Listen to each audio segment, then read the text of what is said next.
lot of the times that we talk about the things we need to do, the changes we need to make, it sounds like it's something that we're like, oh, let's see if we can, but we can't really talk about this now because, it's a tough moment and in terms of economics and so on and so forth. So it sounds like we think we have a choice. We don't have a choice. And so it's best that we actively get together now and work on together again what no brand can do on their own. Hello and welcome. I'm Elizabeth Formosa, the founder of Fashion Equipped and devourer of all things fashion, business and mindset. In this podcast, I'm speaking with thought leaders, change makers and entrepreneurs about the business side of fashion and everything in between. Fashion Business Mindset is your front row seat to real stories from designers, brands, entrepreneurs, makers and mentors. We'll discuss how to launch and grow a fashion business and give you insider access to the future of fashion. So let's do this together and ensure that you're equipped to make the fashion business your business. Welcome back to Fashion Business Mindset. This is my last guest interview for 2023. Here we are, episode 85, and we're on track to reach 100 in 2024. My guest today is Leila Naja Hibri. Leila was appointed the CEO of the Australian Fashion Council in 2020. She also sits on the CSIRO Chief Scientists Circular Economy Advisory Group, the UTS Vice-Chancellor's Industry Advisory Board, and is a juror for the International Design Awards.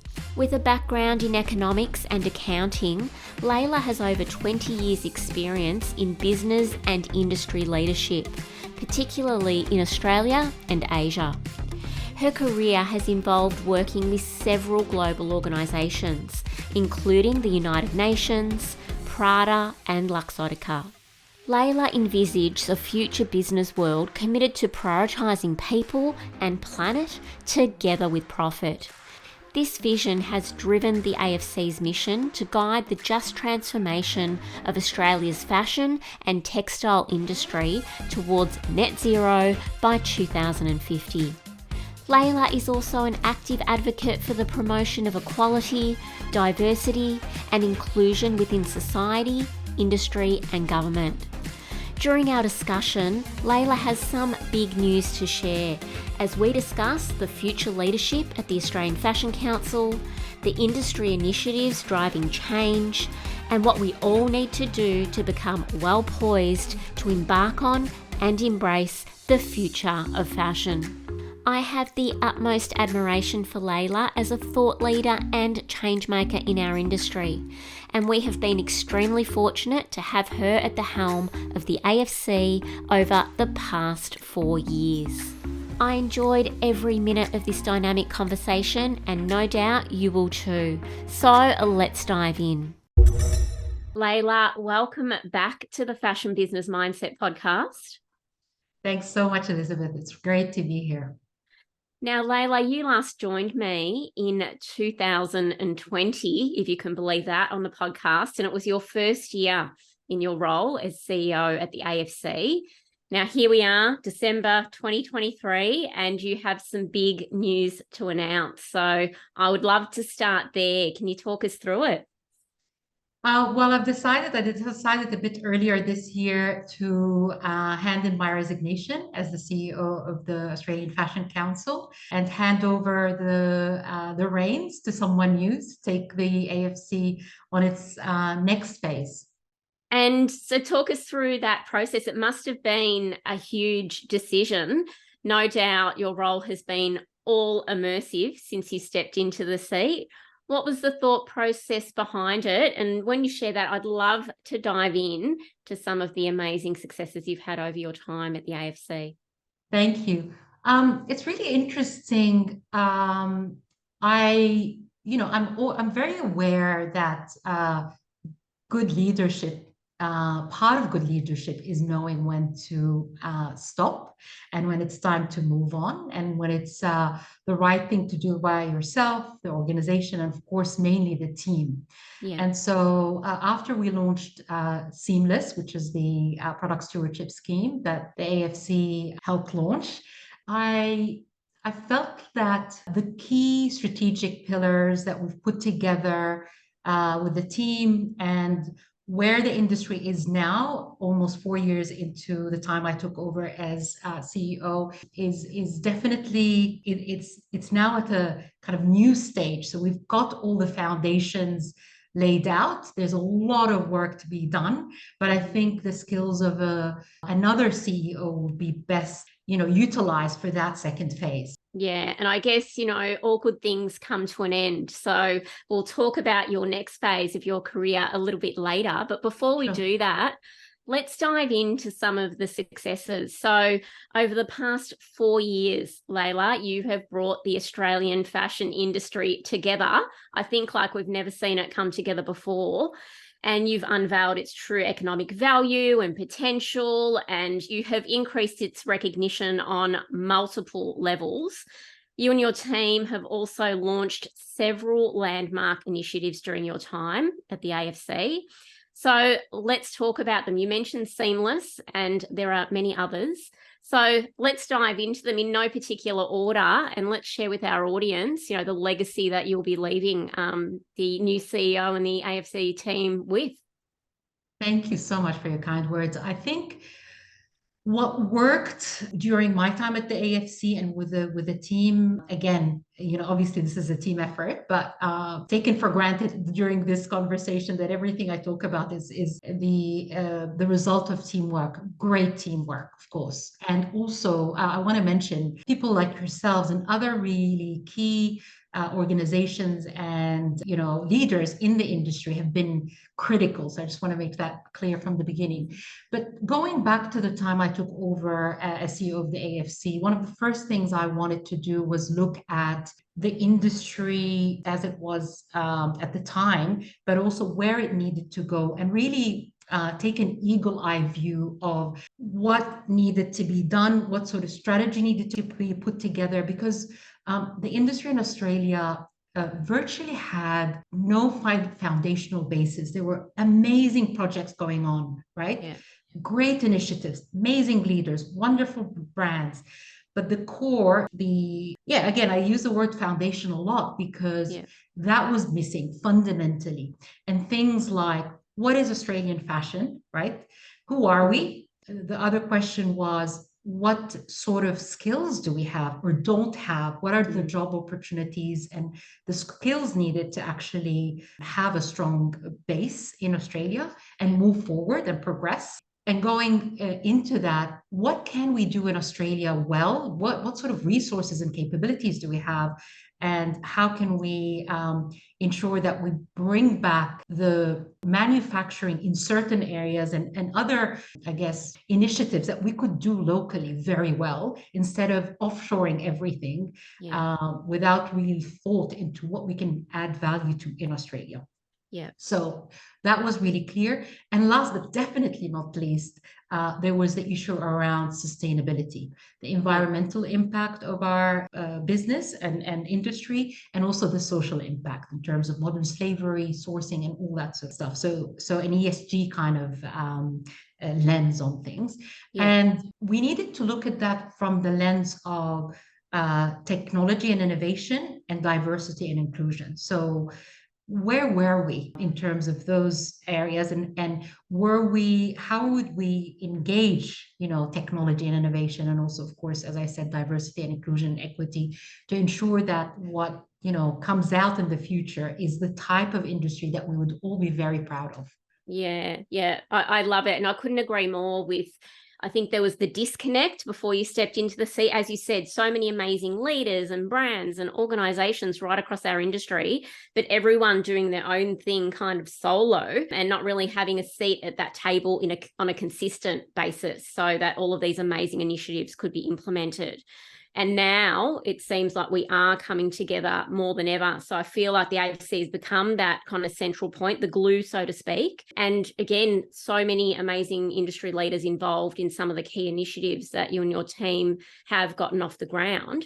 So let's talk about some of those. Perhaps we start with the Australian fashion trademark, an iconic moment in time, what was got over the line there. So let's share with our audience what that is and what that's going to do for the Australian landscape. So, I mean, you know this, but when we talked about Australian fashion, everyone kind of knew that there was something incredibly special about Australian fashion, but no one could put a finger on it in terms of DNA, branding, marketing, messaging. It was very hard to actually capture what was it exactly that people got excited about. In the way, we talked about what Italian fashion, French fashion, English fashion, and so on, British fashion. Those were very clearly identified in the global fashion industry, but not so Australian fashion. And so very luckily, and perhaps the silver lining out of COVID for our industry, the minister at the time, Karen Andrews, wanted us to go back to local manufacturing and so on. And we said to her, but there are no foundations. We really need to work on a strategy. That's going to take time. But in the meantime, we need you to help us position Australian fashion. And hence we got a grant to do that. It was a wonderful opportunity, and we really kind of, I believe, put together some words around what does Australian fashion look like? Who is it for? You can find that on australianfashion.org, the website.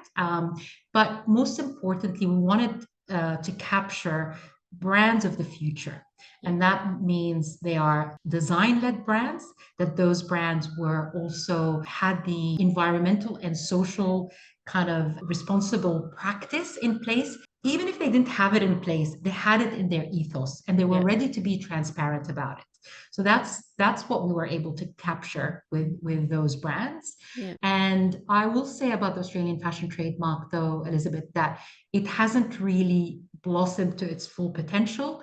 And the reason for that is that the idea was to create the brand and the trademark and a campaign, but then also to market it through funding from the government and from industry.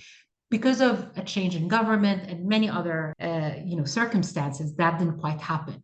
Yeah. But I feel like it's a very low hanging fruit for our industry, and I would say watch the space when it comes to the Australian fashion trademark.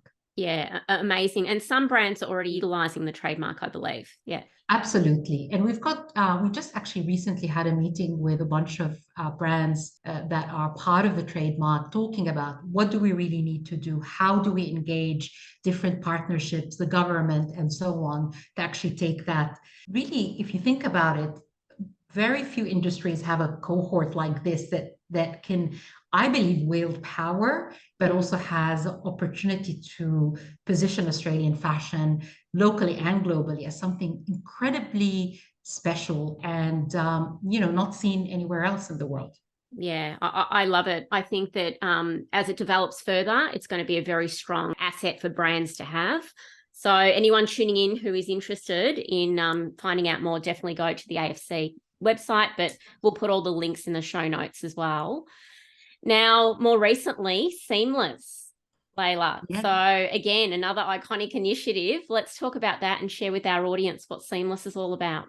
So again, we were actually approached by the government. The government had put, clothing waste as one of its highest priorities in terms of its sustainability objectives. And so when that happened, we were invited to a roundtable in Canberra to talk about clothing waste and the impact of it. And eventually we were invited to apply for a grant to work on what is called a product stewardship scheme. And what that looks like is around allocating responsibility or extended product responsibility to the brands that actually are benefiting from selling clothing when a lot of that clothing ends up in landfill. Over 200,000 ton in Australia of clothing ends up in landfill every year. That's not including what we export overseas in terms of unwearables, as we call them. And so we were very lucky in consortium with Charitable Recycling Australia, with Professor Alice Payne at the time from QUT, now RMIT, Peter Allen and RAP UK. We got together and we worked on putting together a scheme to create a national clothing product stewardship scheme, but we took it to a new, I guess, space, and like we pushed it a bit further. And what we did was we recognized that the Minister of Environment, Tanya Plebiscik, had kind of committed Australia, and so did, by the way, the state ministers as well of environment were committing to transforming Australia into, or transitioning Australia into, a circular economy by 2030. Yeah. And so in the same way that we used to speak about sustainability in the past, everyone was speaking around circularity. So we wanted to make sure that there was a clear roadmap towards achieving a circular economy by 2030, together with, of course, key priorities and initiatives that would help our industry move towards that from both an environmental and social perspective. So yeah, it is as well. I mean, we don't know of another industry, whether locally or globally, that's come together in this way and has a clear plan of progressing towards circularity and sustainability. Yeah, it's phenomenal. It's such a dynamic initiative. And I believe there are some major retailers that have already come on board and contributed a significant investment to sustain the program over the coming months and years. Absolutely. So we've got some of the best and kind of most iconic retailers in Australia that were invited and participated in what we call a transition year. So we learned actually from the Australian Fashion Trademark experience that you need to create a program, but then you also need to prepare to launch that program, to have industry invest in it, to have government invest in it, so that it could flourish into its best version. So now Seamless is in its transition year. And as you know, incredibly, Minister Plebiscik has actually, when we launched it, come out and said if the industry doesn't really support Seamless and this scheme, she will regulate the industry and make membership mandatory, which could be really difficult for the industry. So we're hoping this year will be a year of consolidation and bringing in most of the industry to participate in the program. Yeah, I love it. So for those who are tuning in, if they're not a larger established brand or retailer, so they're a smaller business or even a startup or a solo designer, how do they get involved in Seamless at this point, Leila? So there is a link on the Australian Fashion Council's website under Seamless, where you can register an expression of interest. We have over 100, more than 100 brands and retailers that have expressed their interest of becoming part of Seamless, which is amazing. Since we haven't actually actively gone out yet to encourage membership and participation. So that's just kind of based on that first year or the launch and people's excitement around it. But very soon, and the CEO is going to be announced in the next few weeks, actually, for Seamless. So this is something that you're probably first to find out about. But very soon we will be announcing the CEO of Seamless. And once the CEO starts, they will be working on a steward acquisition strategy, on onboarding brands and other key stakeholders to work on Seamless. Amazing. Well, there's my next guest, CEO of Seamless. Absolutely. You heard it here first, guys, because we could spend a whole hour talking about the program alone. And it's really important. I mean, we feel that part of our role here at Fashion Business Mindset is that education piece. And I know I've had a lot of people come to me saying, can you tell me more about Seamless? So there's definitely a thirst for knowledge there. So we want to make sure that we are sharing it right across our industry. So look forward to that when the time is right. Now, any other programs that you want to mention, Leila? There are only two. I know there was many more. There was industry modelling reports and a whole host of things that our industry had never seen before. Yeah, I think a lot of the reports that we launched, the EY reports and so on, have been really instrumental because without data, you are not able to really kind of position an industry in terms, whether you're talking to government or other organizations locally and globally. So those reports were very, very important. But I think I must mention a couple of technology-based initiatives that we worked on with the help of the City of Sydney and other partners. And those included, and of course, Creative Vic helped us as well with a few programs. And those were included AFC Virtual. And also we had AFC's Fashtag Lab. Yes. And AFC Virtual, that was a program we did when COVID hit and people were like, I can't go overseas. I can't show my clothing. What am I going to do? So we worked with Order at the time to put together this digital online platform that brought together Australian fashion brands and gave them the ability to show their clothing digitally to buyers all over the world and also locally across states and so on. So that was great. But also the AFC Fashtag Lab has been amazing, which is a collaboration with a few great Australian tech companies, fashion technology companies, including Style Atlas and many more. Yep. And what that looked like is a digital sampling program to actually reduce, carbon and water waste and actual textile waste, but also to empower brands to showcase their product digitally at a very high kind of visual representative level, if you like. So these have been great, I think, initiatives. And something that you don't know about yet, but that we are in the process of working on and we have been thinking about for a long time, is how do we engage and empower the Australian Indigenous fashion industry. So the AFC was very supportive of the Yes campaign, not from a political perspective, but we believe that, when we talked about Indigenous fashion so passionately over the last 4 years, we've always talked about it passionately. We felt that we needed to support the majority of the Indigenous community that were saying to us, we would like you to help with the campaign. So we did the #Fashion for Yes campaign. And what we're looking at, and unfortunately, of course, that's nothing to do with fashion, but that didn't pan out the way, the majority of the Indigenous community wanted it to pan out. But in the meantime, we've been putting aside 5% of all the membership fees that the AFC has been, has received over the years into an Indigenous fashion fund.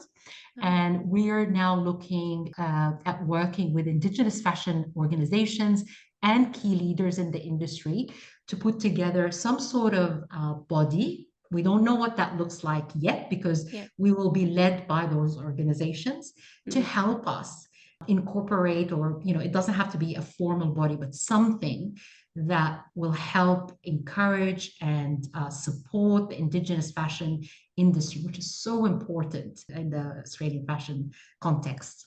That's exciting.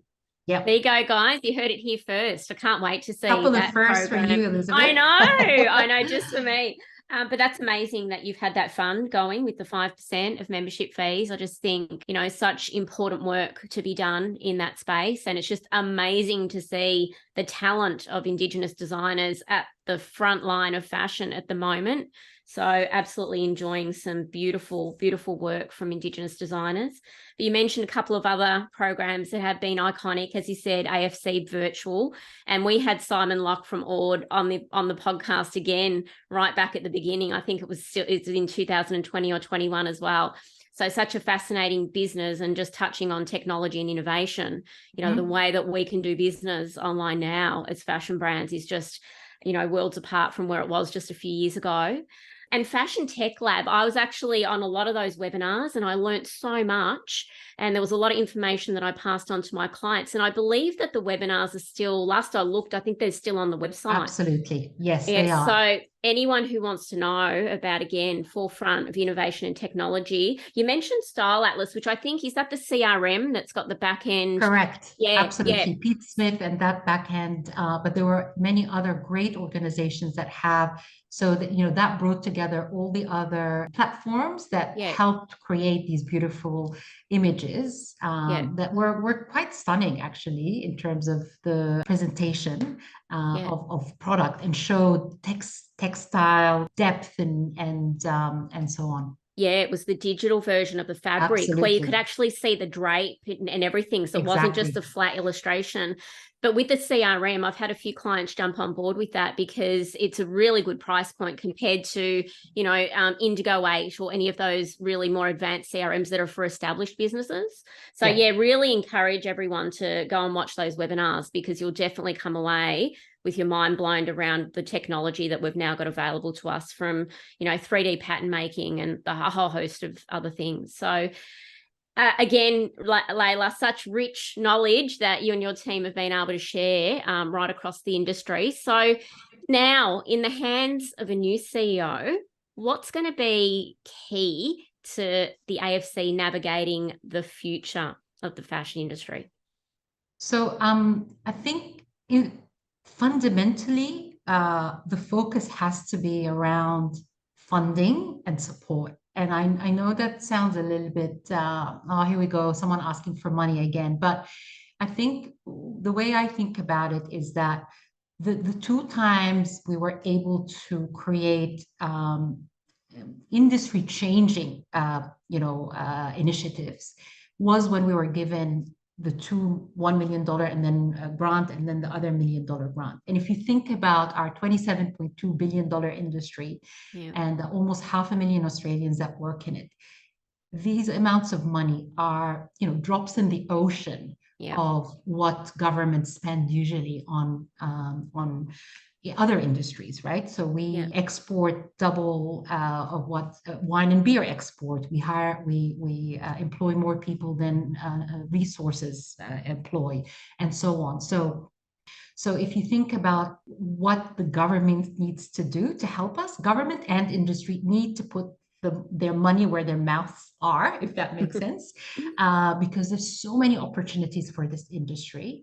And we still have to do a lot of work, in particular around, of course, helping the Australian fashion trademark really take effect, but also in terms of local manufacturing and local sovereignty in our ability to manufacture clothing and basic value add to the wonderful cotton and wool that we produce in this country. Yeah. And also, of course, the skills and jobs that need to be created by ensuring that we have clarity around what career pathways are available in this industry and what are the skills that need to be built in order to be able to create that future for our industry. Yeah. Well, an extremely dynamic role to step into, big shoes to fill, of course. Have you already employed someone for this role? No, we haven't, and I have not been incredibly involved. It's more the chair and the board's role to do this. Yeah. Of course, I'm still around to ensure that I do a proper handover. Yeah. But I know that Marianne Perkovic, our chair, is in the midst of interviewing and having those conversations. Well, we can't wait to hear the announcement. As I said, big shoes to fill, but Thank such a you. dynamic role, and what a great era that we're moving into, in the fashion industry. Lots of change, lots of innovation, but lots of exciting things coming onto the landscape as well. Can I just also add, so there was that part that I said to you about the government Yes. and that lobbying piece and working with government on what the industry need, but we also need the help of industry. And I'll give you an example. When I said to you about the membership dollars and allocating 5% and so on, the AFCs really depends on membership for its existence. Mm-hmm. And we also have partnerships. We have great partners that we do great projects with. For example, the EY report was sponsored by Afterpay. We're working now with Epson on a local manufacturing project. There's eBay's working with us on other projects. So it is very important that the industry and wider partners or organizations that support the industry or benefit really from the industry support organizations like the AFC. And this is, I'm not plugging in any way for the AFC other than to say that if people are happy with, that they feel they need a peak body to represent and work on the big picture for them, there is a need to actually give back a little bit by being a member of the AFC, by engaging, by, being part of projects and really ensuring that they are part of a community. I think we should be plugging the membership because it is such an important thing to be involved Thank in. you. We've been a member of the AFC for many years, and I love the connection. I think, again, it's the glue. It brings us together. We have, whether it's a Zoom meeting or there's physical meetings or there's workshops, there's an opportunity to remain connected to industry. And I think we don't have enough of that. There were a few major events years ago that used to be quite consistent in our industry, but they dropped off. So we don't have many. So the ones that we do have, or the opportunities that we do have to connect, I think we should be embracing with all we've got, because it's not fun doing this solo. I think, there's nothing like community and collaboration. And now we're at a time where it's that share economy. No longer is, everything a trade secret and you don't talk about who your manufacturers are or how you're doing business. It's all transparency now. So no better forum than a community like the AFC to be a member of, and of course to participate in and to be at the front row of what's, evolving in the fashion industry. So thank you. I appreciate that. Big plug, and we'll put a link in the show notes because I'm sure people will want to check that out, Leila. So let's talk business now. Let's talk about, what's happening in the industry from a retail perspective. So if you were to take the pulse of Australian fashion and retail at the moment, Leila, how would you assess its current health? I would say it's a tough moment for the industry. Not only our industry, as you know, it's a tough moment in the economy locally and globally. So we're very clear about that, and it is impacting our industry definitely. I would say that brands who are finding it hard to progress and transition and transform proactively and with a little bit of speed are finding it really tough, if that makes sense. So I think two things are happening: the economic situation, but also probably a bit of conservatism in terms of the usual business structures, the usual ways of doing business, even though this 4 years ago we were all talking about the need for change, rewiring fashion. Everyone was talking about it. But unfortunately, I've seen that when things went back to normal after COVID, we kind of come back to doing things in the same old way with a few tweaks. Definitely, we've had some great changes, but I still feel that there's a lot of change needed to be able to actually transition properly to the next iteration of what a good, responsible, creative, courageous, and collaborative fashion industry looks like. Yeah, I would agree. So on that point of change, outside of the obvious around sustainability and circularity and transparency, what other areas of change do you think, Australian fashion businesses should be embracing fairly swiftly? What's the missing link at the moment? Because I think we are a conservative industry, and we saw that. We kind of sped up through COVID. It's like, right, now we've got to get it done. We've got to move on things that we maybe have had sitting pending for years and years. But there was that recalibration, and it was like, oh, okay, we're slowing down. We are seeing people being more conservative. So if you were to wave your magic wand and say, okay, if we change this and we change this, then what would those focuses be? I think importantly, bringing in technology and innovation is incredibly important. And attached to that is work around changing business models. And I'm talking about whether it's from a revenue pipeline, it's from a merchandising pipeline, collection pipeline, seasonality, binary, non-binary clothing, if you like, in terms of Yep. androgynous wear.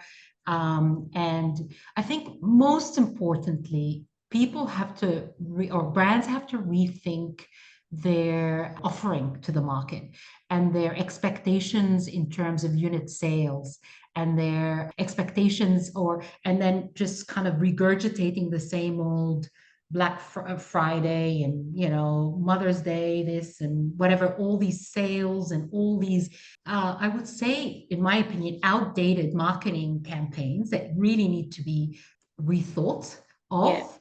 And I am talking, I know that it takes time to change, and I know it's really hard once you started the discounting model, it's really hard to move away from that.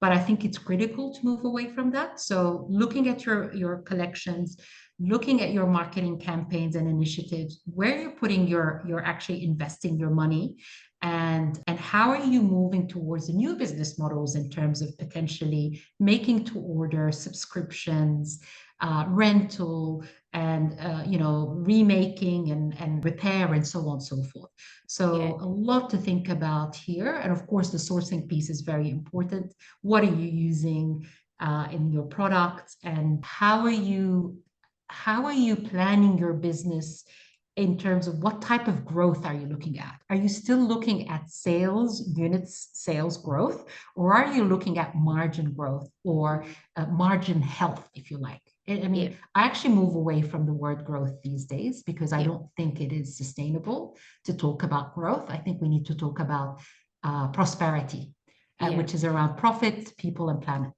Yeah, love it. Love it. I'd like to circle back to the outdated marketing campaigns. Haven't really had this conversation on the podcast before, but I tell you what, it's a pain in a lot of people's side. Yeah. The whole discounting loop that we're caught up in our industry, and we've just seen it with Black Friday. I mean, the hype phase in the lead up to Black Friday, it was almost like we got to Black Friday and that was a non-event because all the business had been done the weeks, not just days before Black Friday. Now people at like brands are selling weeks before actually Yep. Black Friday. And of course, for a lot of businesses, it's the biggest day of the year. It's bigger than Christmas and Boxing Day for them. So of course, we need the health of margin, but we do need those sales. So have you had any indication from any of the major retailers who we know are the ones that are going to have to drive this change initially? Has there been any indication of addressing the outdated marketing kind of framework that we have now, and this reliance on heavily discounting at certain times of the year? I think I saw it happen. We all saw it happen after COVID because people were rethinking. Again, we had those conversations, Yep. remember? We're Yep. like, we need to do this, we need to do that. Yep. Again, we've gone back to business as usual. I have seen, some of the bigger department stores, and I'll be honest, I think this is another reason why I think, it's time for a new CEO to come and take, the leadership of the AFC, because I think now it's time to actually work much more closely with brands and with retailers, for the AFC to be much closer with brands and retailers. And this is not an excuse, but literally with a very small team, you have to focus, and we had to focus on the strategy. But now it's time to actually be a lot more influential at a brand and retailer level, and Yep. work very closely with brands to see how we can actually help those brands transition and move, and bring back those conversations, really tough conversations, because it's a spiral. Like I can see it when you have budgets to hit, KPIs to hit, Yeah. bonuses to pay, and also salaries and jobs to save. Like this is how fundamental this is. So I'm not sitting here on my sitting here and pontificating how everyone has to stop doing this or that. I'm just saying, what's a way for us to start to move together? What's Yes. the just transformation look like, right? Yep. And that's part of, by the way, Seamless's role, together with AFC's role, is Yeah. how do we help brands move away from this cycle and it's also hard to do because there's like the Corporations Act, and you don't want to be, we're not asking people to fix pricing or to, work together on making the market not competitive. But there's something fundamentally broken about the system that we are running, and Yeah. that's why you see, some brands actually going to liquidation and so on. It's not, something's not quite working. Yeah, totally, totally. And I do have a lot of smaller brands that will approach me for, for my thoughts, because Yeah. they decide to opt out of Black Friday. And I'm always conflicted because they're the businesses that need the cash flow the most, as you said, to avoid going into liquidation, because we all know how hard small business is. But, they're kind of putting their stake in the ground saying, no, we don't want to participate in this constant cycle of discounting. But then it's to their detriment, because the consumers, unfortunately, we're trained. I mean, who doesn't like a bargain?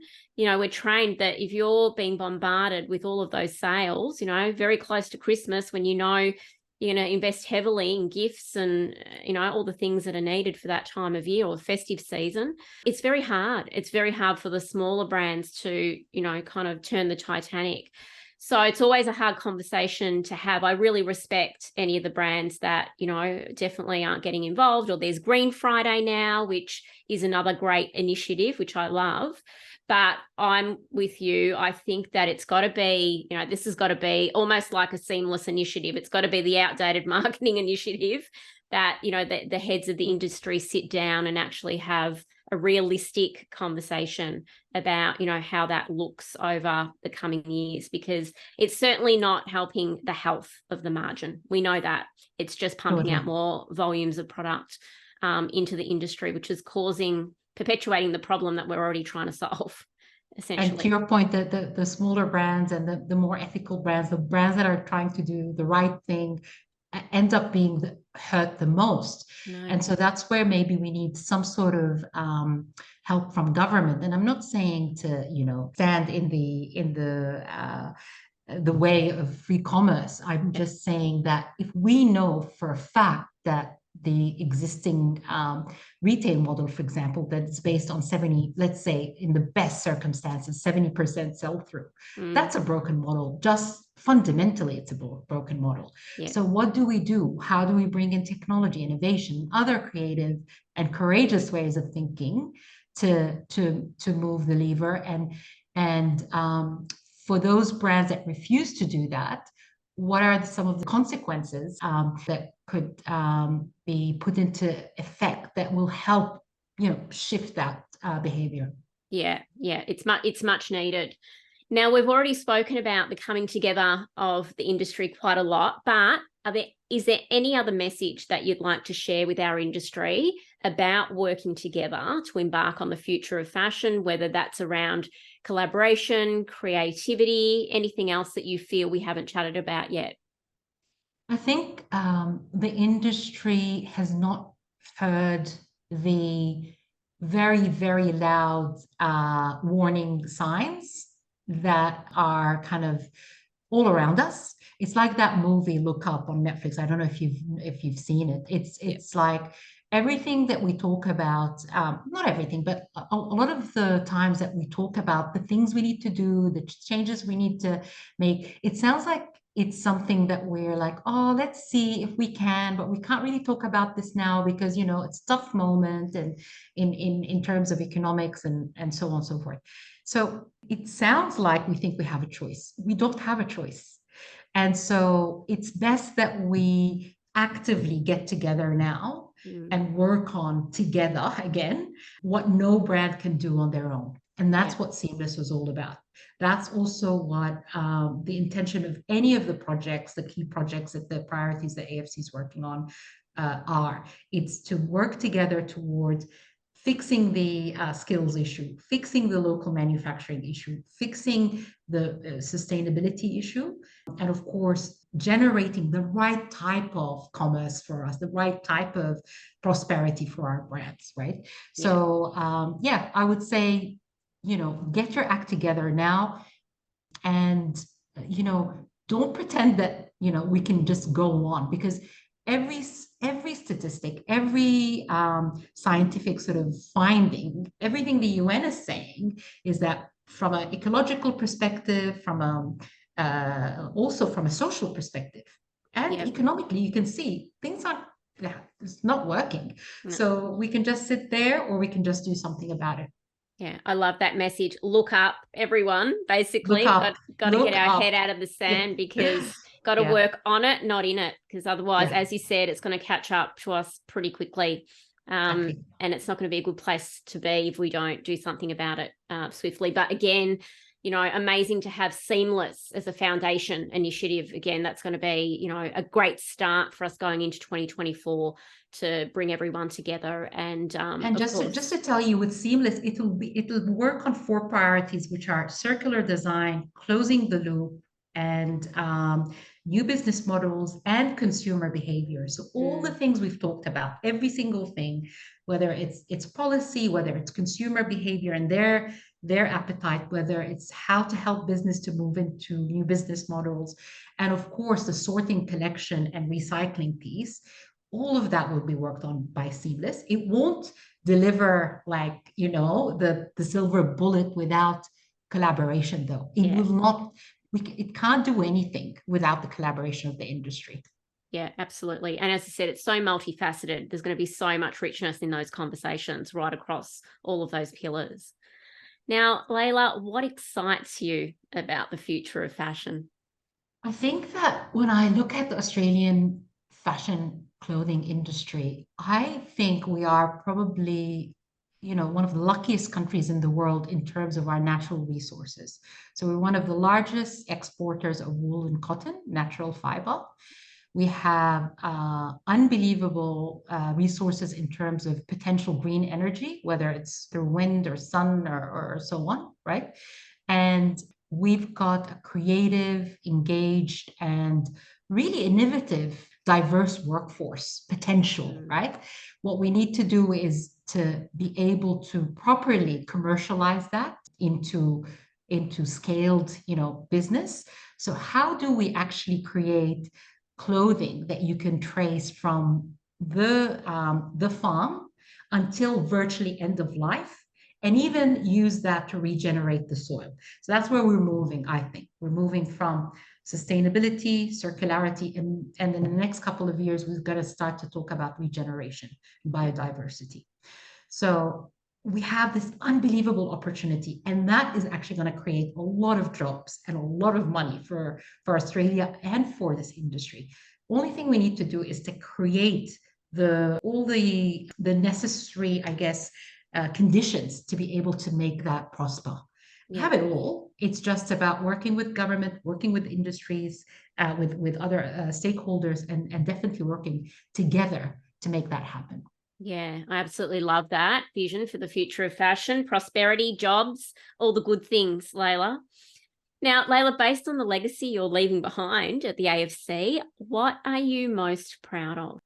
I feel like we've done more than talk, and not to say that others haven't done more than talk. I would say that there has been a there have been a few degrees of change in our industry. So change has started. And if I'm proud of anything, I'm proud of that. I'm proud of the fact that when people told us you will never, I mean, I honestly had people laugh at me when I said an Australian fashion trademark. Seamless, I cannot begin to tell you the roadblocks that have kind of come on the way and are still, they're still there. There are a lot of roadblocks, but people have said this is impossible to do. It just shows you that no, it's not. When you actually have people that have the right intentions, and there are so many amazing people in this industry that have unbelievable intent, a vision for this industry, including yourself and so many others that really believe in this industry and have just kind of put on the side their immediate personal, objectives. Not to say that they shouldn't be looking at how can they be prosperous and so on, but really looking at this industry in terms of legacy is what I'm proud of, that we're looking at it as what can it look like? And we've started the journey. So if we're at we've gone from A to B, maybe C, but there's all the way to Z to go now. Yeah. And the next iterations of CEOs and leaders, not just CEOs, that's the thing. It's not about the CEO, it's about the people who work together that will get it there. Yeah, amazing.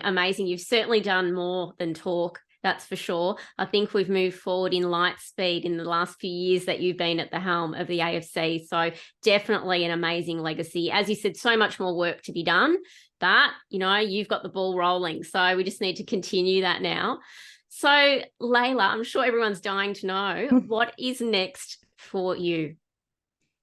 I actually don't know. I really don't. And when I first decided to resign, my head went around. What I'm good at is transformation work. Whether it was in other businesses when I was actually working for the for-profit side of businesses, and then in the industry, and then moved on to the non-for-profit to industry side of things.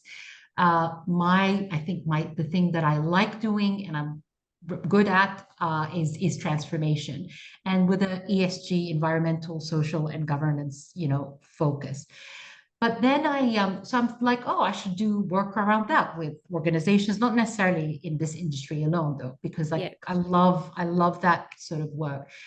But I've just decided, actually, a couple of weeks ago, I decided, Elizabeth, to actually take a few months off because I'm very privileged and I can at this juncture of my life when my kids are grown and so on and so forth. So I'm actually going to take some time to think about whether this is what I want to do. I know I'm incredibly passionate about diversity, equity, and inclusion.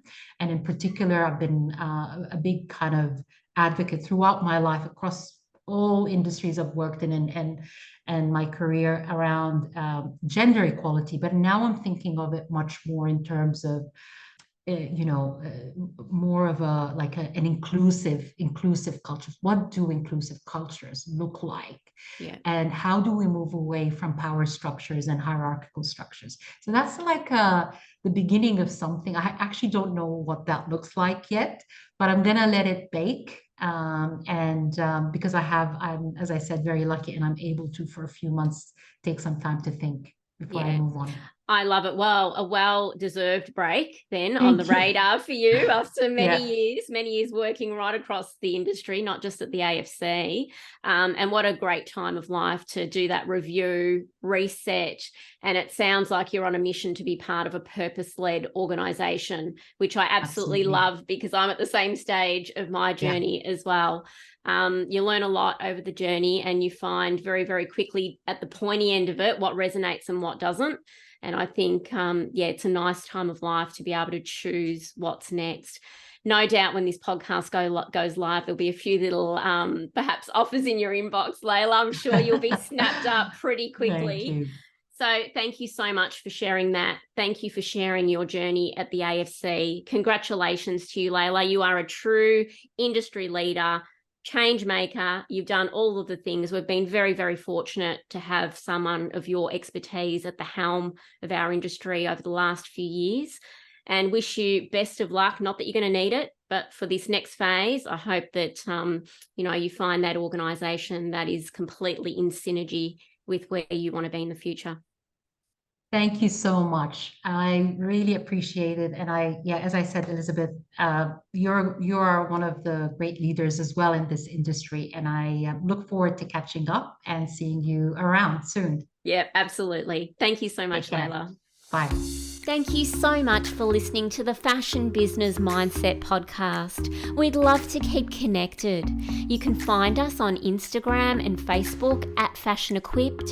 And if you'd like to find out more about our Start Your Fashion Business program and your mentor collective, head to our website fashionequipped.com.au.